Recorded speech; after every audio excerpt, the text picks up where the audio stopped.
Hello అండి, అందరికీ నమస్తే. మనం తెలంగాణలో చూస్తున్నాం వాటర్ సమస్య రావడం, రైతులకు ఇబ్బంది అవ్వడం. మనం చాలా సోషల్ మీడియాలో కానీ, వీడియోస్లో కానీ, న్యూస్లో కానీ ఎక్కువగా మనం వినేది కరెంటు, వాటర్ గురించే. అయితే దీనికి కాంగ్రెస్ ప్రభుత్వం కూడా ఒక అంతకు కారణం అని చెప్పి చాలా మంది ఆరోపిస్తున్నారు. అయితే ఇదంతటికి కారణం అవునా కాదని సెకండరీ, కానీ జలాలు, భూగర్భ జలాలు నిజంగానే అడుగంటిపోతున్నాయా అనే ప్రశ్నకి మనకి సమాధానం చెప్పడానికి సిపిఎం లీడర్ శ్రీనివాస్ గారు ఉన్నారు. ఆయనతో మాట్లాడదాం. నమస్తే సార్.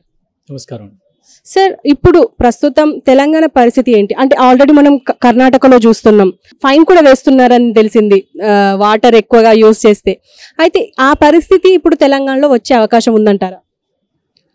అంటే వాస్తవంగా ఏంటంటే మంచినీటి సమస్య ఈ రోజు అంత తీవ్రమైన సమస్య కాదు. అయితే కొన్ని ప్రాంతాల్లో, ఇప్పుడు హైదరాబాద్ సిటీలోనే కొన్ని ఏరియాలలో ఆ సమస్య కొద్దిగా ఎక్కువ ఉంది.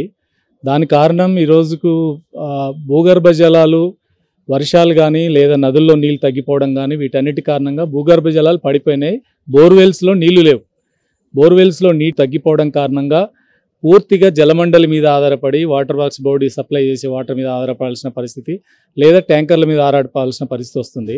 నాకు తెలిసి హైదరాబాద్ సిటీలో ఒక 20-25% ఒక 25 MGD దాకా భూగర్భ జలాల నుంచి బోర్ల ద్వారానే వాటర్ ఆ రకంగా అందుబాటులోకి వచ్చేది. ఇప్పుడు అది కొంత తగ్గుతుంది. దాని కారణంగా ఇప్పుడు డ్రింకింగ్ వాటర్ జలమండలి ఇచ్చేది కానీ ట్యాంకర్ల ద్వారా కానీ తెచ్చుకోవాల్సిన పరిస్థితి వస్తుంది. కాబట్టి ఈ సమస్య సౌత్ ఇండియాలో ఉన్న అన్ని రాష్ట్రాల్లో ఈ రకంగా భూగర్భ జలాలు పడిపోవడం కారణంగా వచ్చే సమస్యలు తీవ్రంగా ఉంటున్నాయి. కాబట్టి అట్లాంటివి ఇంకా ఇప్పుడు మార్చి, ఏప్రిల్, మేలలో కొంత సమస్య పెరిగే అవకాశం ఉంది. దాని తగిన జాగ్రత్తలు ప్రభుత్వం తీసుకోవాల్సిన అవసరం ఉంది. అయితే ఇప్పుడు మనం చూస్తున్నాం, కాళేశ్వరం మనకు ఎలాంటి సమస్య రాకుండా ఉండడానికే 1,00,000 కోట్లు పెట్టి కడుతున్నామని చెప్పేసి బీఆర్ఎస్ ప్రభుత్వం చెప్పింది. అయితే ఇప్పుడు ఆ కాళేశ్వరం ఇప్పుడు మనకు ఎలాంటి ఉపయోగం లేదంటారా? అంటే అసలు వాటర్ సమస్య రాదు అన్నారు అప్పట్లో. ఏమంటారు దీని గురించి? అంటే ఈరోజు హైదరాబాద్ సిటీలో మంచినీటి సమస్య గురించి మనం మేజర్ సోర్స్ ఏంటంటే హైదరాబాద్కి ఇప్పుడు కాళేశ్వరంలో నుంచి వచ్చి అక్కడ కాళేశ్వరం మేడిగడ్డ దెబ్బతిన్నది కాబట్టి అక్కడి నుంచి నీళ్ళ పంపింగ్ లేదు, దానివల్ల హైదరాబాద్ ప్రాబ్లం వస్తుందా అనే చర్చ జరుగుతుంది. వాస్తవంగా హైదరాబాదులో సరఫరా అయ్యే 550 MGDల వాటర్లో సగానికి సగం నీళ్లు కృష్ణానది నుంచి వస్తున్నాయి. కృష్ణా నుంచి 270 MGDలు తీసుకుంటున్నారు. గోదావరి నుంచి దాదాపు 150-160 MGDల వాటర్ తీసుకుంటున్నారు. గోదావరి అంటే ఎల్లంపల్లి ప్రాజెక్ట్ నుంచి మనకు వస్తాయి. ఎల్లంపల్లి ప్రాజెక్టులో ఇప్పుడే ఇబ్బంది లేదు, కానీ గతంతో పోలిస్తే వాటర్ లెవెల్స్ తక్కువగా ఉన్నాయి. అంతకు మించి దాన్ని ఇరిగేషన్కి ఇతరత్ర వాడకుండా పూర్తిగా డ్రింకింగ్ కోసం సరఫరా చేస్తే గోదావరి నుంచి వచ్చే వాటర్ ఇప్పుడు 150-160 MGDలు సరఫరా చేయొచ్చు. మంజీరా, సింగూరు నుంచి 100 MGDలు వస్తున్నాయి. అట్లాగే హిమాయత్ సాగర్, గండిపేట నుంచి 25-30 MGDలు, అంటే నియర్లీ 550 MGD ఇప్పుడు వస్తుంది. ఇది ఏ మాత్రం ఇబ్బంది లేదు. ఏప్రిల్, మేలలో కూడా ఆ రకమైన సరఫరా చేయగలుగుతాం. అదే రకంగా నాగార్జున సాగర్ అంటే కృష్ణా వాటర్ ఏదైతుందో దాన్ని ఆంధ్ర ప్రాజెక్టులకి ఇతరత్ర ఇరిగేషన్ కోసం ఇవ్వకుండా దాన్ని డ్రింకింగ్ వాటర్కి ఫస్ట్ ప్రయారిటీ ఇచ్చి సరఫరా చేయాలని state government Krishna river board కూడా అప్పీల్ చేసింది, లెటర్ కూడా రాసింది. కాబట్టి అవన్నీ సక్రమంగా చూడాలి. ఎందుకంటే ఇప్పుడు నీళ్లు ఎండాకాలం అన్న తర్వాత తాగడానికే మొదటి ప్రాధాన్యత ఇవ్వాల్సి ఉంటుంది. దాని తర్వాతనే వ్యవసాయానికి, ఇరిగేషన్కి ఇవ్వాల్సి ఉంటుంది. కాబట్టి త్రాగునీరుకి అవసరమైనంత సరఫరా ఇప్పుడున్న పరిస్థితులలో కొంత వాటర్ లెవెల్ తగ్గడం, భూగర్భ జలాలు పడిపోవడం కారణంగా కొంత సమస్య ఉంటుంది. కానీ పెద్ద తీవ్రమైన సమస్యగా వచ్చి నగరానికి నీళ్ళే దొరకనంత పరిస్థితి ఇప్పటికిప్పుడైతే ఏం లేదు. ఈ సమ్మర్లో కూడా అట్లాంటి పరిస్థితి లేదు. ఇప్పుడు గవర్నమెంట్ మినిస్టర్ గారు సమీక్షలు చేసిన తర్వాత అధికారులు ఇప్పటివరకు చెప్పింది, సాగర్లో ఒకవేళ డెడ్ స్టోరేజ్కి వెళ్ళినా మేము మోటార్లు పెట్టి వాటిని పంపింగ్ చేయడం, దానికి ఆల్రెడీ ప్రిపరేషన్ కూడా చేశామని చెప్పారు. కాబట్టి ఆ రకంగా గతంలో కూడా జరిగినాయి ఇట్లాంటివి. పంపింగ్ బ్యాక్ వాటర్ నుంచి ఆ రకంగా మోటార్లు పెట్టి పంపింగ్ చేసి హైదరాబాద్కి నీటి సరఫరా చేశారు. కాబట్టి ఇంకా ఏ అవకాశాలు ఉన్నాయి వాటినన్నిటి కూడా చూడాలి. సిటీకి ఎంత నీళ్ళు అవసరమో చేయాలి. రెండోది ఏంటంటే మేము గతంలో కూడా చెప్పింది, సమ్మర్ వచ్చినప్పటికి కూడా ఈ లిక్కర్ కంపెనీలకు మంచినీటి సరఫరా భారీ ఎత్తున చేస్తున్నారు. సమ్మర్లో ఎటువంటి పరిస్థితులలో లిక్కర్ కంపెనీలకు సరఫరా కానీ, కూల్ డ్రింక్ కంపెనీలకు సరఫరా కానీ చేయొద్దు. డ్రింకింగ్ వాటర్ కోసమే, తాగునీటి కోసమే సరఫరా చేయాలి. వ్యాపారాల అవసరాల కోసం దాన్ని చేయకూడదు. మనకు మిగిలి వాటర్ ఉన్నప్పుడు వాటికి చేయడం వేరు. ఇప్పుడు అట్లాంటి వ్యాపార సంస్థలు వాటికి తగ్గించి తాగునీటు, రెసిడెన్షియల్ సరఫరా కోసం ఎక్కువ శ్రద్ధ పెట్టాల్సినటువంటి అవసరం ఉంది. ఇప్పుడు మనకు ఎండాకాలం ఇప్పుడే తెలుస్తుంది ఎండ తీవ్రత. ఇప్పుడు ఈ భూగర్భ జలాలు ఎక్కువగా ఎండిపోయే అవకాశం ఉంది కాబట్టి, అంటే ఇంతకు ముందు అంటే ఈ 10 సంవత్సరాల్లో బీఆర్ఎస్ ప్రభుత్వం ఉంది కాబట్టి మనకు ఎలాంటి తెలియలేదు.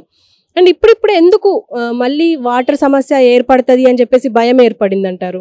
అంటే అంతకు ముందు ఉండేది, బీఆర్ఎస్ ప్రభుత్వం లేనప్పుడు ఉండేది, ఇప్పుడు బీఆర్ఎస్ ప్రభుత్వం మధ్యలో ఎలాంటి అంటే మనకు అలా ఆ థాటే రాలేదు, కానీ మళ్ళీ అదే థాట్ మళ్ళీ ఇప్పుడు వస్తుంది. అయ్యో వాటర్ ఉండయా అని చెప్పేసి ఒక భయం ఏర్పడుతుంది.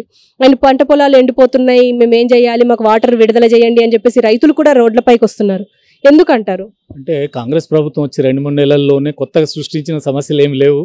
కొత్తగా దీంట్లో నుంచి ఇప్పుడే కాంగ్రెస్ ప్రభుత్వం వచ్చిన 3 నెలల్లోనే నీళ్ళన్నింటిని ఇంకోటి చేసింది ఏం లేదు.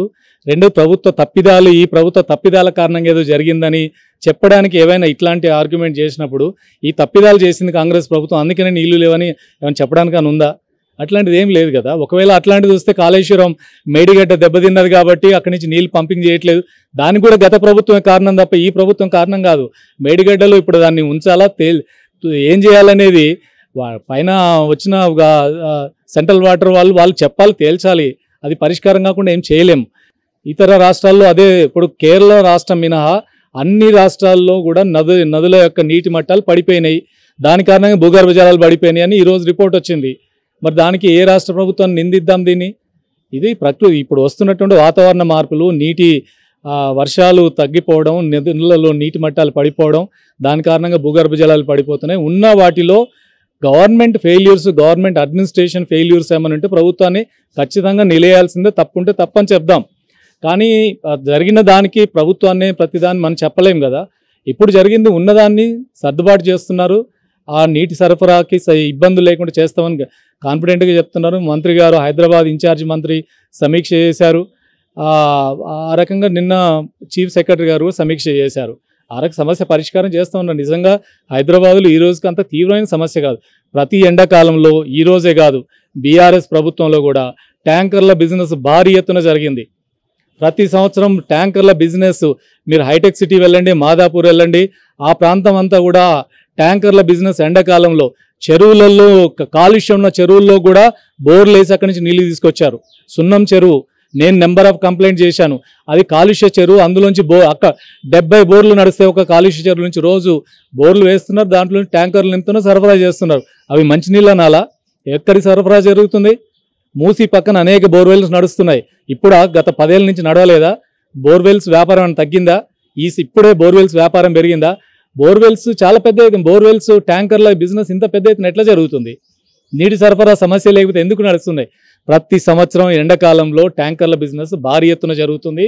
అది ప్రైవేటు ట్యాంకర్లు అట్లా ఆ రకంగా కొనుగోలు చేయాల్సి వస్తుంది. అపార్ట్మెంట్లు ఉన్నాయి, గవర్నమెంట్ సరఫరా చేసే నీళ్లు సరిపోవు, ఏం చేయాలి? ట్యాంకర్లు బుక్ చేసుకుంటున్నారు. కంటోన్మెంట్లకు వెళ్ళండి, 4-5 రోజులకు ఒకసారి మంచినీళ్ళు వస్తాయి, ట్యాంకర్లు బుక్ చేసుకోవాలి. ఎండాకాలం వస్తే ఇంకా సమస్య ఎక్కువగా ఉంటుంది. ఇది ప్రతి ఏటా ఉన్న సమస్యే. ఈ సంవత్సరం నీటి మట్టాలు ఇంకెక్కువ పడిపోయినా కొంత సమస్య ఎక్కువగా ఉండొచ్చు, అంతే తప్ప ప్రభుత్వ ఫెయిల్యూర్ అని ఇప్పుడే మనం ముద్ర వేయకూడదు. అది 2 నెలలు అయిన ప్రభుత్వాన్ని ఆ రకంగా అనడానికి వీల్లేదు. అండ్ సార్, ఇప్పుడు ప్రభుత్వం బాధ్యత అనే కాకుండా ప్రజల బాధ్యత ఏంటో మీరు ఒకసారి చెప్పండి. డెఫినెట్గా ఈరోజు తాగునీటి అవసరాలు, హైదరాబాదు అవసరాలు, మన హైదరాబాద్కి నీళ్లు, ఇక్కడ ఉన్న చెరువులన్నీ దెబ్బతినిపోయినాయి, చెరువులన్నీ ఆక్రమణకు గురైపోయినాయి, చెరువులన్నీ కాలుష్యం అయిపోయినాయి. కృష్ణానది నుంచి 200 కిలోమీటర్ల నుంచి, గోదావరి దూరం నుంచి ఈరోజు నీళ్లు తీసుకురావడానికి చాలా ప్రయాసలే కాదు, చాలా ఖర్చుతో కూడుకున్న వాటర్ వస్తున్నాయి. వాటిని జాగ్రత్తగా వాడుకోవడం, పొదుపుగా వాడుకోవడం, వృధా చేయకుండా వాడుకోవడం అవసరం. అది ఖచ్చితంగా దాన్ని పాటించాల్సిందే. దాన్ని ఇతరత్ర వాటి కోసం కాకుండా తాగునీటి అవసరాల కోసం, గృహ అవసరాల కోసమే వాడుకోవడం మీద పెట్టాలి. మిగతావి బోర్వెల్స్ ఇప్పటికీ పనిచేస్తూనే ఉన్నాయి ఎక్కువ ప్రాంతాల్లో. ఆ బోర్వెల్ వాటర్ని ఇతరత్ర అవసరాల కోసం వాడడం మంచిది. అందుకని తాగునీటిని ఏమాత్రం వృధా చేయకూడదు, వేస్ట్ చేయకూడదు, ప్రజల తాగునీటి అవసరాల కోసం వినియోగించుకోవాలి. అందుకని జాగ్రత్తగా పొదుపుగా వాడాలనేది మాత్రం అందరం పాటించాల్సిందనేది నేను చెప్పదలుచుకున్నాను. Okay sir, thank you very much. So చూసారు కదా, మనకు కరువు రాబోతోంది అని మనం భయపడే కంటే మనం జాగ్రత్తగా ఉండడం, వాటర్ని పొదుపుగా వాడుకోవడం, వాటర్ అనే కాదు కరెంట్ అయినా సరే అన్నింటినీ పొదుపుగా వాడుకొని ఈ ఎండాకాలం వెళ్ళిపోయేదాకా కొంచెం జాగ్రత్త పడితే మంచిది. అండ్ వర్షాలు కూడా లాస్ట్ ఇయర్ చాలా తక్కువ పడ్డాయి కాబట్టి ఈ ఇయర్ కూడా కొంచెం చూసుకొని వాటర్ వాడుకుంటే మంచిది. ఇప్పుడు నెక్స్ట్ వర్షాలు గట్టిగా పడితే తప్ప మనకు భూగర్భ జలాలు నిండే అవకాశం లేదు, అది అందరికి తెలిసిన విషయమే. సో జాగ్రత్తగా వాడుకొని ముందుకెళ్దాం.